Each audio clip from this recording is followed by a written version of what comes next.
L'actualité du bâtiment, sélectionnée pour vous, c'est dans la Gazette des Bichons.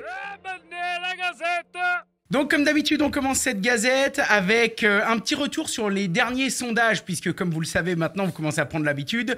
À chaque fois on publie un sondage, on vous demande votre avis, parce que votre avis est très très très important pour nous, puisqu'il est représentatif de la communauté et de ce que vous vivez sur les chantiers. Et donc on essaye de vous expliquer les sondages, les résultats dans l'émission d'après. Les dernières questions qu'on vous avait posées, c'était: dans votre activité, avez-vous été impacté par la chute du marché? Vous avez été 46% à nous répondre oui et 54% à nous répondre non. C'était une question liée un peu à la crise du logement que notre pays traverse aujourd'hui. La deuxième question, c'était: pensez-vous que le prêt à taux zéro pourrait aider à redynamiser le marché du logement neuf en France? 67% ont dit oui et 33% ont répondu non. C'était une question importante puisque la dernière émission, on avait abordé le thème que ça pouvait redynamiser, mais ça pouvait aussi avoir la conséquence de créer une sorte de bulle artificielle qui redynamise, mais qui redynamise par l'artificialisation plutôt que par une méthode moins drastique, mais plus pérenne. Donc le débat se pose encore. Et encore une fois, on vous a demandé quelles mesures proposeriez-vous pour relancer le secteur du bâtiment. Donc là, on avait eu plein de réponses, des dizaines de réponses. Il a bien fallu en choisir. Donc il y en a qui disaient moins de marge pour les centrales, pour les grossistes, etc. La TVA à zéro pour les clients. Baisser les taxes sur les matériaux et puis parler de l'artisanat, de l'apprentissage dès le collège. Donc là, on est plutôt dans la valorisation de ces métiers. Qu'est-ce que vous en pensez? Est-ce que toi, Alain, dans ta petite boutique, tu as vu une baisse d'activité? Pas de baisse d'activité? Je te pose la question. Tu veux que je sois franc? J'ai fait la meilleure année depuis 5 ans. Alors c'est vrai qu'il y a eu 2 années de Covid où c'était un peu plus calme. C'était merdique, J'ai toujours bossé, mais c'était quand même un peu plus calme. Mais sinon, cette année, c'est la meilleure depuis 5 ans. Très bien, mais j'avais croisé ton banquier un coup, il m'avait dit: putain Alain, je sais plus où il foutre son truc, il m'avait dit. Non, il y a un mec que je citerai pas, mais qui m'en prend le 3/4, si tu veux. D'accord, ok. Ça, on doit avoir le même, hein. C'est le même qui en prend 3/4 à tout le monde. Donc on devrait faire un sondage qui s'intitulerait: mais où va le pognon? Ouais, parce que ça, tu sauras jamais. Ça, tu sauras jamais. Les gars, vous êtes peut-être moins impactés, je sais pas, mais est-ce que vous avez l'impression que le marché se ralentit un petit peu ou pas, ou qu'il y a un peu des soucis, ou est-ce que dans nos petits villages on est encore protégés? Il y a toujours autant de travail, hein. Enfin, moi je vois les constructeurs, les maçons, ils cherchent de la main d'œuvre, ils ont du travail. On est d'accord. Et pareil de votre côté, vous êtes pas non plus de baisse d'activité. Pas de baisse d'activité chez les cordistes. C'est quelque chose qui est intéressant parce que hier, un des sujets du débat, ça a été: est-ce que cette crise du logement, c'est pas, entre parenthèses, une espèce de bulle artificielle, puisque on a tellement poussé par l'artificialisation de marché. On pense par exemple aux aides pour les pompes à chaleur, etc. Que maintenant que ça revient à la normale, les gens disent non, il n'y a pas de boulot. Non, c'est faux. La période où un plombier qui normalement fait 200 000 de chiffre passait à 2,5 millions parce qu'il vendait 120 pompes à chaleur par an n'est pas une période normale. Donc aujourd'hui, c'est pas qu'il n'y a pas de boulot ou qu'il y a la crise, mais peut-être que ça... Un retour à la normale. Il y a peut-être un retour à la normale. Ça, c'est du côté de l'artisan. Après, bien évidemment, du côté du client, il y a tous les sujets qu'on connaît et qui sont quand même bien réels. L'augmentation d'absolument tout, hein, du panier de courses jusqu'au tarif des artisans, des matériaux, etc. Les taux des crédits qui ont augmenté de manière considérable. On est passé passer un temps, on signait du 0,8, du 1%, maintenant on est à 5-6 et ça continue. C'est pas la même limonade. C'est pas la même limonade, la baisse du pouvoir d'achat, etc. etc. Mais dans l'ensemble, je suis assez d'accord avec l'analyse que vous faites, puisque même pour faire des propres travaux chez moi, quand j'appelle un collègue, il me dit: moi, je peux pas venir avant septembre. Mais septembre quand? Septembre 2024, 2025, hors taxe. Hein. Les gars sont noyés. Donc ça, c'est plutôt bon signe. Le sujet du jour de la Gazette. À chaque Gazette, eh bien, on essaye de vous donner une petite brève d'actualité. Aujourd'hui, on avait envie de parler des WorldSkills. D'abord, c'est une organisation internationale qui vise à valoriser par le concours des compétences spécifiques. Alors, ça ne touche pas que le bâtiment, hein, puisque quand on va au WorldSkills, on voit des mécaniciens mécanicien hélicoptère, de tout un tas de choses. Ça va les métiers de bouche aussi. Tous les métiers de bouche, la maroquinerie, des métiers du design, de la création, de l'imprimerie, des arts graphiques, etc. Toujours est-il que ce genre de compétition qui regroupe plus de 60 métiers est international. Alors, chaque année, tout au long de l'année, dans tous les pays du monde, eh bien, on fait des concours, les World Skills, le comité des World Skills, vous regarderez ça sur Internet, on vous mettra les liens en description, organise des concours. Alors, ça commence par des concours départementaux, et puis on choisit les meilleurs. Et puis ensuite, il y a le concours régional. Et puis dans le concours régional, on choisit encore les Tos Resserres, c'est un entonnoir, les meilleurs de la région. Et puis on continue avec le concours national qui s'est tenu cette année à Lyon et qu'on a eu la chance d'ailleurs d'aller filmer avec l'équipe. C'était du 14 au 16 septembre. Et pendant ce concours en France, eh bien, il s'est défini les équipes nationales. Donc en gros, on va prendre 3 charpentiers, 3 plombiers, 3 gars de la maroquinerie, 3 pâtissiers, etc. Et puis ces gens, on va les mettre tous ensemble dans un même centre de formation et on va pousser leur expertise en off, comme dirait l'autre, au maximum. Et de là, on va plus en garder 3, mais 1 ou 2. Et ces gens vont représenter la France au championnat du monde. Alors, vous me direz, oui, comme tous les métiers, c'est classique. Si je prenais une compétition de ping-pong, c'est la même chose. Et de judo, c'est la même chose.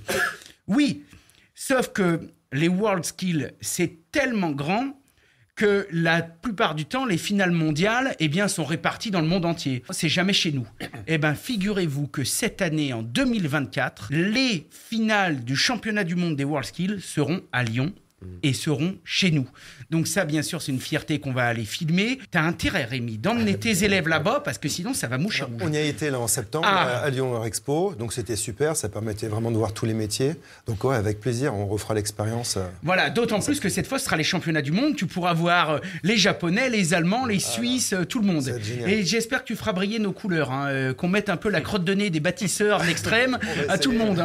Mais du coup, moi, je me pose une question, parce que là, tu dis que c'est international, oui. Et en maçonnerie, il va y avoir des techniques qui sont liées à des mises en œuvre plutôt françaises ou des mises en œuvre d'ailleurs. Je pense que c'est un sujet qui est commun, qui est donné à tous, je ne sais pas. Oui, il y a un plan, il faut le respecter. Donc, après, les techniques de mise en œuvre vont être sûrement différentes, l'organisation, les modes opératoires. Mais après, au final, on doit arriver au même point, à un ouvrage fini, quoi. D'accord. Okay.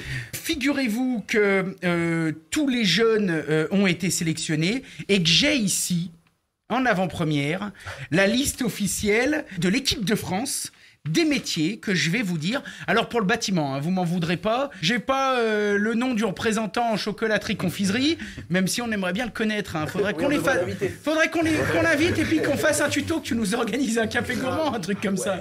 Ce serait pas mal. Alors j'espère, par contre, vous m'en voudrez pas. J'espère que je prononcerai bien. On essaiera d'afficher ça sur Instagram ou dans les commentaires. En carrelage, ce sera Tiziano Moisan, région Bretagne, qui représentera l'équipe de France, donc le carrelage. En charpente, Nouvelle-Aquitaine avec David Clémensin. En construction béton armé, ce sera aussi la Nouvelle-Aquitaine, des petits jeunes de la Nouvelle-Aquitaine, Anthony Emonetto et Aurélien Nantas. En construction digitale, et oui, parce qu'on a des nouveaux métiers qui arrivent aussi, on est vraiment dans le thème. Ruben Johan de l'Île-de-France. En ébénisterie, c'est Auvergne-Rhône-Alpes, Cocorico, Paul Dejeu qui représentera la France. La maçonnerie sera représentée par Simon Ray des Pays de la Loire. Donc si tu veux faire un petit reportage sur cette personne, on essaiera de trouver des contacts.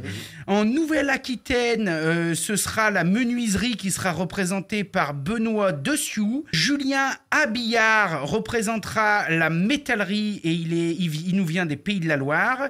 Peinture et décoration, ce sera Quitterie du Cournou des Hauts-de-France. Plâtrerie et construction sèche, Axel Laumont des Hauts-de-France aussi. Plomberie chauffage, Axel Bézia des Pays de la Loire. Réfrigération technique, donc génie climatique, etc. Émilien Chalon, Centre Val de Loire. Et enfin, les tailleurs de pierre seront représentés par Michael Rebello Pereira des Hauts-de-France. C'est toujours très intéressant d'avoir ce genre de noms et de fichiers parce que ça nous permet aussi de nous rendre compte des régions actives en termes de talent. Alors là, ce qu'on peut en déduire cette année, c'est qu'on a un excellent cru qui nous vient de les Pays de la Loire, mais on va pas se mentir, ils peuvent se la péter parce que c'est chaque année pareil. La Vendée, etc., les Pays de la Loire, tout ça, tout ce qui est la région de Tours, Angers, ils sont toujours ultra actifs dans le talent. Auvergne-Rhône-Alpes est toujours actif, les Bretons sont toujours actifs et la Nouvelle-Aquitaine est toujours actif. Ça, c'est sûr et certain qu'à chaque fois, on a des viviers dans ces régions. À quoi c'est dû ? Est-ce que c'est dû à la qualité de l'enseignement ? Est-ce que c'est dû à l'esprit de compétition ? Je ne sais pas. Vous en pensez quoi ? Moi, j'en pense que déjà, c'est les entreprises qui forment un peu ces jeunes et qui les poussent vers l'excellence. Et puis après, il y a les centres de formation qui vont aider à ça, quoi. Voilà, donc après, c'est une histoire de motivation, d'envie, et puis... Voilà, après, ils se lancent vers le concours. Et puis, c'est parti. Ouais. On a vu qu'on n'avait personne en équipe de France qui représente la vitrerie-miroiterie.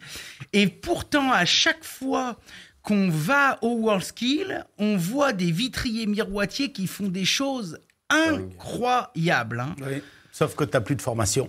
Oh là là, c'est d'une Donc, tristesse. c'est compliqué. Au CFA, je ne pense pas que vous ayez une section. Alors, on a une formation, je crois que c'est menuiserie aluminium et vitrerie. Voilà, mais ils font juste du vitrage. Oui. Voilà. Après, c'est peut-être pas de la vitrerie d'art. Voilà. Voilà. Qui peut peut-être proposer ce genre de formation en vitrerie, miroiterie d'art ? Peut-être soit les compagnons ou soit genre l'école Boulle, des choses comme ça. Alors, le problème, si tu veux, c'est si tu n'as pas d'école en face, parce que moi, j'aurais très bien pu prendre un apprenti et le former. Le problème, j'ai pas d'école en face. Eh oui, oui. Donc, si tu n'as pas d'école, ton gamin, il est réduit à lui-même et tu ne peux pas. Alors, il y a une école qui est aux alentours de Yzeure, je crois, Moulins, où tu as tous les métiers du verre, un peu comme l'école Boulle, si tu veux. Oui. Voilà, où tu as quelques vitraillistes, tu as des graveurs sur cristaux. D'accord. Voilà, pour les vases, tout ça. Mais en miroiterie pure, enfin moi je suis façonnier sur glace, si tu veux, c'est encore au-dessus. Mais en façonnier sur glace, la seule école en France qu'il y avait, c'était à Tournon, dans l'Ardèche. La section est fermée depuis plus de 30 ans. D'accord. Voilà, et nous on était 8 dans la classe. Oh. Ça veut dire qu'on avait 2 profs pour 8, je peux te dire que... Ça apprenait. Hein. Même le plus mauvais, il savait travailler. Je t'ai dit. Alors ça, c'est super. Voilà. C'est pareil, on posera après la question, bien sûr, à Jean-Pierre, mais j'imagine que pour devenir cordiste, il y a des écoles, ou c'est de l'autodidacte, ou c'est un peu... faut trouver un mentor et puis essayer de se faire former. Comment ça se passe ? Eh bien, moi, j'ai fait la première formation qualifiante qui existait en France, qui donne un CAP. J'ai commencé en 1997. C'était vraiment la toute première, donc ça donne un CAP. Et c'était le Greta de Die.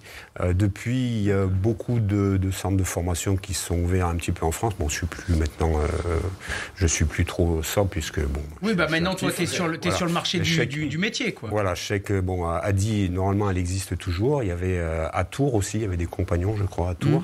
Et puis, il existe pas mal de petits centres de formation qui traitent... pas vraiment des métiers, parce que moi, c'était vraiment un tour de tous les métiers pour aborder... la formation faisait vraiment le tour de tout ce qu'on pouvait rencontrer.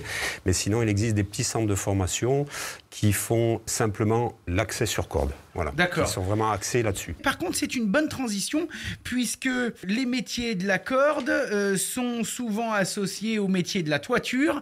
Et figurez-vous que dans quelques instants, on va être en duplex avec quelqu'un qui est couvreur, je dois peut-être même dire couvreuse. Mais juste avant, je vais vous envoyer tout de suite le prochain sondage qui doit être ici dans mes questions du jour. C'est « Avez-vous suivi une formation standard ou en apprentissage ?» Ça, ce sera des questions qu'on posera pour le prochain sondage. Connaissez-vous les WorldSkills? On fait un clin d'œil à Anto qui est en train de s'étrangler avec son truc. Et puis, encouragez-vous vos apprentis à se présenter à des concours. Donc ça, c'est les questions qu'on pose aux bichons. Et puis, moi, j'avais noté des questions à vous poser à vous, mais je vous les poserai pendant le Parlons Pro. Hey, vous avez adoré cet extrait et vous en voulez toujours plus? Alors foncez découvrir la matinale dans son intégralité. Et pour ne rien louper des prochaines émissions, pensez à vous abonner et activer la cloche des notifications. Allez, salut les bichons!